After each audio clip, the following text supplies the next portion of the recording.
আমন্ত্রণ জানাচ্ছি প্রবাস কণ্ঠ রাতের বুলেটিনে, পাওয়ার্ড বাই মাই এনজেট্রি। শুরুতেই জানাবো আজকের প্রধান শিরোনামগুলো।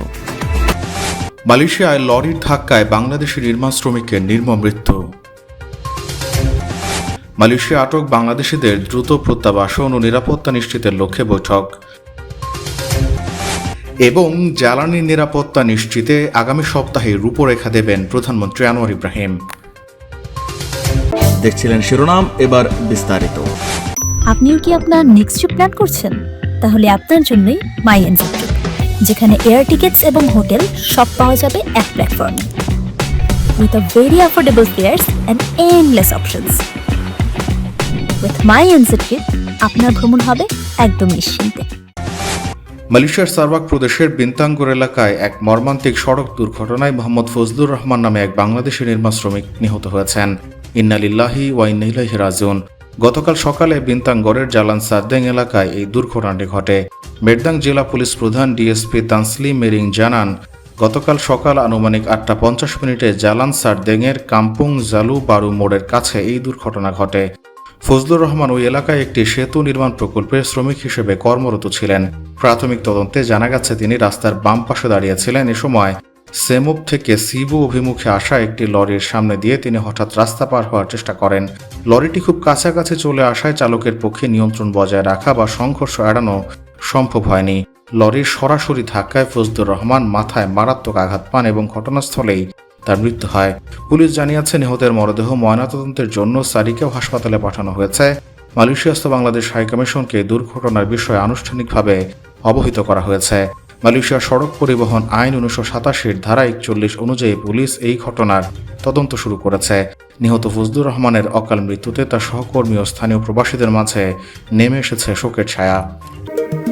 মালয়েশিয়ায় থাকেন, আন্তর্জাতিক কর্মপরিবেশে স্মার্ট ও সফল ক্যারিয়ার করতে প্রস্তুত, তবে আপনাকে খুঁজছে প্রাণ মালয়েশিয়া। সমগ্র মালয়েশিয়া জুড়ে বিভিন্ন পদে আপনি হতে পারেন আমাদের পরবর্তী টিম মেম্বার। আপডেটেড সিভি সহ হোয়াটসঅ্যাপ করুন এই নম্বরে। মালয়েশিয়ার বিভিন্ন ডিটেনশন সেন্টারে আটক বাংলাদেশি নাগরিকদের দ্রুত স্বদেশে ফেরত পাঠানো এবং তাদের নিরাপত্তা ও মানবিক অধিকার নিশ্চিত করার লক্ষ্যে একটি উচ্চ পর্যায়ের দ্বিপাক্ষিক বৈঠক অনুষ্ঠিত হয়েছে। গত বৃহস্পতিবার কুয়ালালামপুরে বাংলাদেশ হাইকমিশনের প্রতিনিধি দল এবং মালয়েশিয়া ইমিগ্রেশন বিভাগের ডিটেনশন অ্যান্ড ডিপো ম্যানেজমেন্ট ডিভিশনের মধ্যে এই সভা অনুষ্ঠিত হয়। বৈঠকে বাংলাদেশ প্রতিনিধি দলের নেতৃত্ব দেন মিনিস্টার ও deputy high commissioner Mosammat Shahanara Monica. অন্যদিকে মালয়েশিয়ার পক্ষে উপস্থিত ছিলেন ইমিগ্রেশন বিভাগের ডিটেনশন অ্যান্ড ডিপো ম্যানেজমেন্ট ডিভিশনের পরিচালক রোস মালিজা বিনতে মোহাম্মদ রশিদ। সভার মূল লক্ষ্য ছিল বন্দি শিবিরে থাকা বাংলাদেশিদের বর্তমান পরিস্থিতি পর্যবেক্ষণ এবং তাদের আইনি প্রক্রিয়া দ্রুত সম্পন্ন করে স্বদেশে পাঠানোর ব্যবস্থা করা। বাংলাদেশ হাইকমিশন মালয়েশিয়া কর্তৃপক্ষের কাছে আবেদন জানায় যেন ডিটেনশন সেন্টারগুলোতে বাংলাদেশিদের প্রতি যথাযথ মানবিক আচরণ করা হয় এবং তাদের স্বাস্থ্য ও নিরাপত্তা বিষয়ে বিশেষ নজর দেওয়া হয়। এছাড়া তথ্য আদান প্রদান ও সমন্বয় বৃদ্ধির প্রয়োজনীয়তা নিয়ে বিস্তারিত আলোচনা হয়। হাইকমিশনের প্রতিনিধি দল আটক প্রবাসীদের আইনি জটিলতা নিরসন করে স্বল্পতম সময়ের মধ্যে দেশে পাঠানোর বিষয়ে জোর দাবি জানালে মালয়েশিয়ার ইমিগ্রেশন বিভাগ এই প্রস্তাবগুলো গুরুত্বের সঙ্গে বিবেচনার প্রতিশ্রুতি দেয়।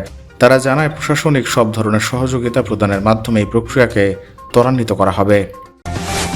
মধ্যপ্রাচ্যে চলমান সংঘাত এবং হরমুজ প্রণালী বন্ধ হয়ে যাওয়ার ফলে সৃষ্ট বৈশ্বিক অস্থিরতার মধ্যে মালয়েশিয়ার জ্বালানি তেলের সরবরাহ স্বাভাবিক রাখতে বিশেষ পরিকল্পনা ঘোষণা করতে যাচ্ছেন প্রধানমন্ত্রী আনোয়ার ইব্রাহিম। চলতি মে মাসের মাঝামাঝি সময়ে তিনি এই পরিকল্পনা প্রকাশ করবেন বলে আশা করা হচ্ছে। বৃহস্পতিবার ইউনিভার্সিটি মালায়া ইকোনমিক্স সামিট আয়োজিত এক ফোরামে দেশটির অর্থনীতি বিষয়ক মন্ত্রী আকমল নাসরুল্লাহ বিন মর্তজা এই তথ্য জানান। মন্ত্রী জানান, সরকারের এই পরিকল্পনার মূল লক্ষ্য হবে দেশে অভ্যন্তরীণ তেলের সরবরাহ পর্যাপ্ত রাখা, যাতে অর্থনৈতিক কর্মকাণ্ডে কোনো ব্যাঘাত না ঘটে। এর আগে সরকার আশ্বাস দিয়েছিল বর্তমান মজুদ আগামী জুন মাস পর্যন্ত পর্যাপ্ত রয়েছে। তবে দীর্ঘমেয়াদী নিরাপত্তা নিশ্চিতে রাষ্ট্রীয় তেল কোম্পানি পেট্রোনাস বর্তমানে নতুন উৎস থেকে জ্বালানি তেল আমদানি চূড়ান্ত পর্যায়ে রয়েছে। আকমল নাসরুল্লাহ বলেন, প্রধানমন্ত্রী ইতোপূর্বে জানিয়েছেন বেশ কিছু নতুন উৎস চূড়ান্ত করা হচ্ছে। তিনি শীঘ্রই দেশের তেল সরবরাহ সংক্রান্ত পরবর্তী সময়সূচি ও বিস্তারিত পরিকল্পনা দেশবাসীর সামনে তুলে ধরেন। মন্ত্রী জোর দিয়ে বলেন, বর্তমানে অপারেশনাল পর্যায়ে পর্যাপ্ত জ্বালানি মজুদ রয়েছে। যে কোনো ধরনের আকস্মিক সরবরাহ বিঘ্ন মোকাবেলায় সরকার ইতিমধ্যে প্রয়োজনীয় হস্তক্ষেপ ও ব্যবস্থাপনাগত পদক্ষেপ গ্রহণ করেছে।